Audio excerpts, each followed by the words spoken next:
an understanding that the global economy is fragile. Robert Shiller of Yale University, he makes his annual visit to Davos, and he is in search of the good society. Of course, his prolific writing. Wonderful to have you here. I want to get to housing here in a minute. I know you've been thinking a lot about that recently, but on Davos, finally, the financial system is better. A little better, yeah. We still have risks going forward. I guess people look at interest rates, you know. You look at the spread market. Yeah. The spread market is better. Can you confidently bring that improved spread market over to an improved real economy, whether in Europe or in the United States? Yeah, you're talking to the wrong man for that.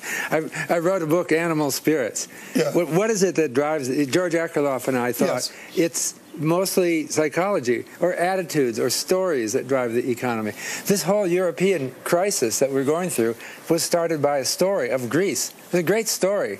Those Greeks, you know, they caused the whole confidence. thing. But we see a better stock market in the United States. We see the VIX where it is, even the housing market providing stability. That speaks to that greater confidence. Can you assume a business animal spirit in the next 12 months? Well, the other thing, fundamental principle of economics is mean reversion. And you don't stay in depressions for too long. Nor Robini thinks so. I was going to do Reinhardt and Rogoff, who claim that when you have a financial crisis, you go through 10 years of a weak economy. And that bothers me. You know, that's an authoritative study. They studied 800 years of financial history. It bothers me. So I still keep that in my mind. We've been 5 years in a slow economy. And it could go quite a bit longer. James Dimon was here talking 3–4% GDP. Do you not agree with Jamie Dimon of J.P. Morgan that we can get back to the old economy we knew?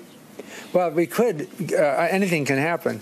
But we've seen GDP growth at, you know, subnormal levels and at a lower level. It has to be supernormal to get us back. Okay, supernormal housing market. You have been cautious with Carl Case on a housing recovery. Can you become more optimistic when you see the data next Tuesday? Well, we haven't seen the data. The S&P. I'm trying to make some news here. Help me out.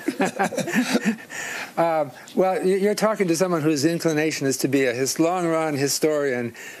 I think that the housing market has been declining for something like 6 years now, and that could go on. That's my worry. The short-term indicators are up now. It definitely looks better. But we saw that in 2009.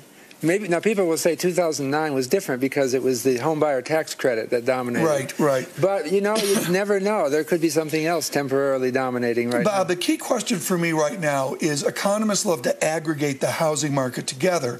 I see it as a distressed housing economy of foreclosures and separately a good housing market.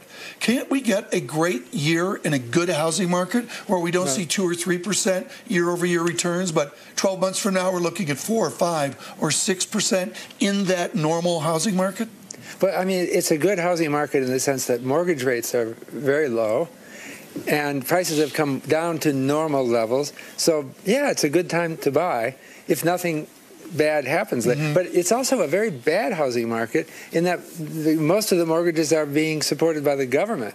And we have the Fed in this buying program. It's a very abnormal market. And I think there's a lot of uncertainty going forward. And Congress, who knows what they will do. Your iconic phrase, irrational exuberance, quickly here, when we look at the better tone in Davos, are we anywhere near ever getting back to an irrational exuberance?